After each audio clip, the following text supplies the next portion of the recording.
Horas, Bali Academy datang kembali. Kita kembali lagi mengupas kasus KM 50 ya, kondisi jenazah dari 6 laskar FPI sesuai dengan penuturan dari keluarga maupun pengacara dari ke-6 laskar FPI tersebut ya. Ada banyak bekas tembakan, luka bakar, katanya tangannya terkelupas ya, punggungnya juga, terus ada matanya yang bekas tembakan ya, banyak sekali ya.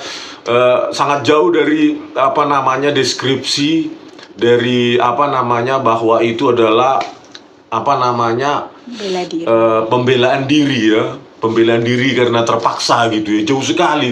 Bagaimana ya logikanya para hakim ini ya?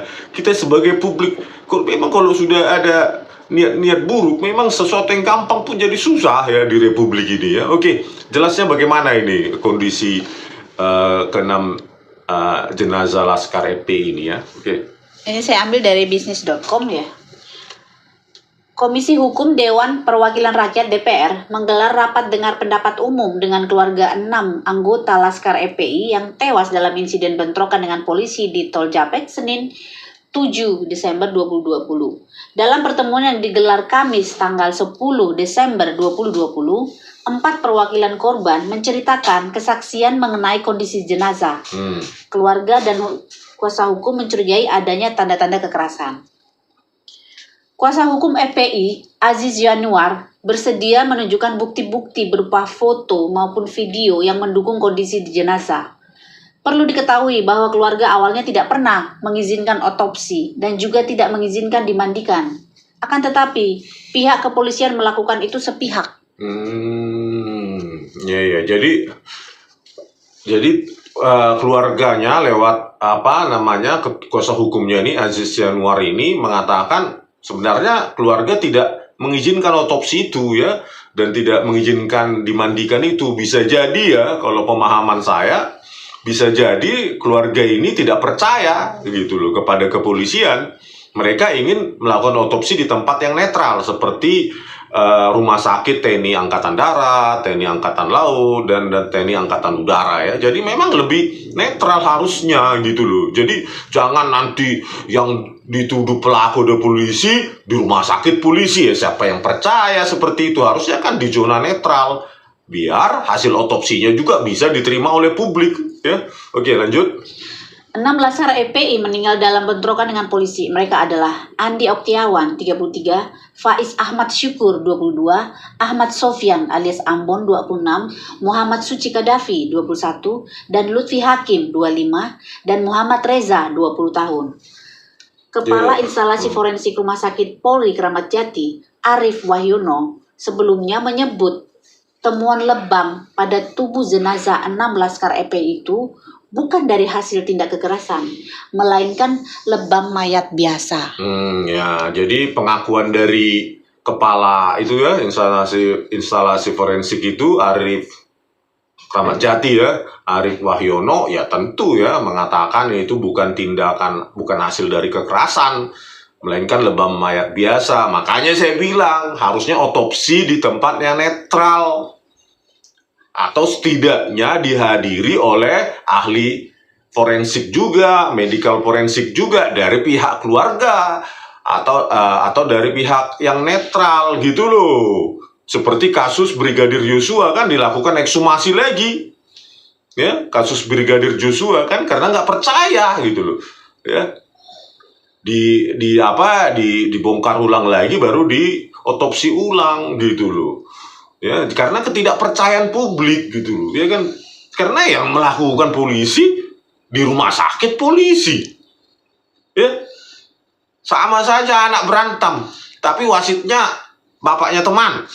Saya berantem sama teman, wasitnya bapaknya, ya nggak bakal adil ya. Harusnya kan di rumah sakit TNI gitu. Aduh ini. Oke, lanjut. Lebam mayat yang dimaksud Arif adalah perubahan warna membiru pada beberapa bagian tubuh seseorang yang sudah meninggal.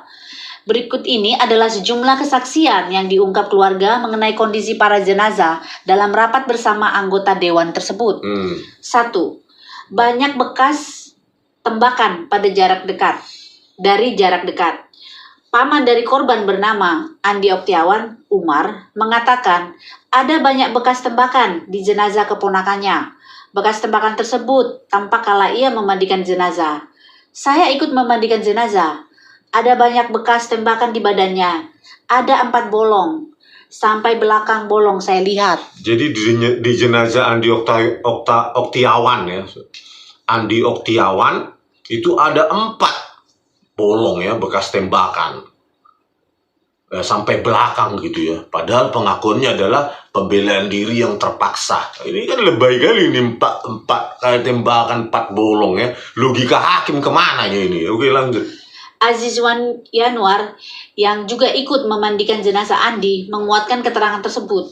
Ketika dimandikan, hampir semua badan itu ada bekas lubang peluru tembus ke belakang. Perwakilan keluarga Muhammad Suci Qaddafi Putra, Anandra, mengatakan ada 3 luka tembak di tubuh Qaddafi. Anandra berujar cerita itu didapat dari ayahnya yang ikut memandikan Qaddafi sebelum dimakamkan. Lukanya seperti ditembak jarak dekat. Jadi di jenazah almarhum Muhammad Suci Qaddafi Putra ini ada berapa? Ada 3 luka. 3 luka tembakan ya, dari jarak dekat, bayangkan. Tetapi ya JPU menuntut 6 tahun penjara, hanya 6 tahun penjara ya, dengan dari pembelaan diri yang terpaksa, bahkan vonis lepas. Bayangkan ini hukum di Indonesia, vonis lepas. Ya, ada 6 yang tewas, vonis lepas ya, Fikri Ramadan dan siapa itu Yusmin Orela itu ya. Oke, lanjut. Kedua, lebam di sekitar wajah korban. Umar menceritakan adanya memar di mata jenazah Andi Oktiawan. Matanya memar. Itu diapain sampai kayak gitu, ujar dia. Aziz Yanuar juga memberikan keterangan mirip mengenai kondisi mata Andi. Saya melihat sendiri, mata sebelah kirinya seperti ada bekas peluru tembus ke belakang. Jadi ada di mata jenazah Andi Oktiawan ini ya, di matanya seperti bekas peluru tembus ke belakang ya Tuhan. Oke, lanjut. Keluarga Lutfi Hakim, Zainuri, mengaku melihat pipi almarhum bengkak dan membiru. Begitu pula dengan perwakilan keluarga Muhammad Suci Qaddafi Putra, Anandra, yang mengatakan ada luka memar bagian dahi jenazah. Di jidat ada biru, seperti dihantam senjata api yang belakangnya. Alhamdulillah, muka bersih karena mungkin tidak dipukul di muka. Jadi di jenazah Lutfi Hakim, ya, pipinya itu bengkak dan membiru ya, seperti disiksa. Terus di jidat di jidat jenazah Muhammad Suci Qaddafi Putra ini ada di jidatnya ada biru ya, seperti dipukul bagian belakang senjata api itu ya. Yang diakui tadi kepala instalasi itu sebagai lebam mayat ya. Oke, lanjut. 3. Luka-luka di tubuh. Kuasa hukum EPI Aziz Yanuar yang juga ikut memandikan jenazah Andi menyatakan adanya bekas dugaan siksaan di tubuh jenazah. Ada bekas luka bakar semacam disiksa di belakang. Di jenazah Andi Oktiawan itu ya, ada bekas luka bakar semacam disiksa di bagian belakangnya ya. Aduh, terus. Kemudian seperti terseret, terkelupas gitu kulitnya, ujarnya. Sementara itu keluarga Lutfi Hakim, Zainuri, ia mengaku melihat luka di bagian kemaluan Lutfi. Diduga luka tersebut akibat diinjak. Ia juga menyebut adanya luka di beberapa bagian lain tubuh Lutfi. Misalnya, kulit bagian tangan dan belakang tubuh yang terkelupas. Jadi di jenazah almarhum Lutfi Hakim ini ada luka ya di bagian kemaluan ya, seperti diinjak gitu katanya. Ya ampun. Terus ada juga beberapa luka di bagian tubuh lain dari jenazah Lutfi Hakim tersebut. Kulit bagian tangan dan belakang tubuh terkelupas ya, diseret ya, diseret ya. Aduh. Iya. Oke, lanjut. Masih ada lagi, itu aja lah ya dulu. Iya. Kesimpulannya ya, saya juga membacanya agak sedikit membayangkan agak mual ya. Kok begitu sadisnya seperti ini, padahal katanya cuma pembelaan diri terpaksa, tapi kok ada terkelupas, punggung terkelupas, kelamin seperti diinjak dan lainnya ya, ada jidat biru, ada dan lainnya, dan kita aduh kok begini Indonesia ini gitu loh. Dan kepala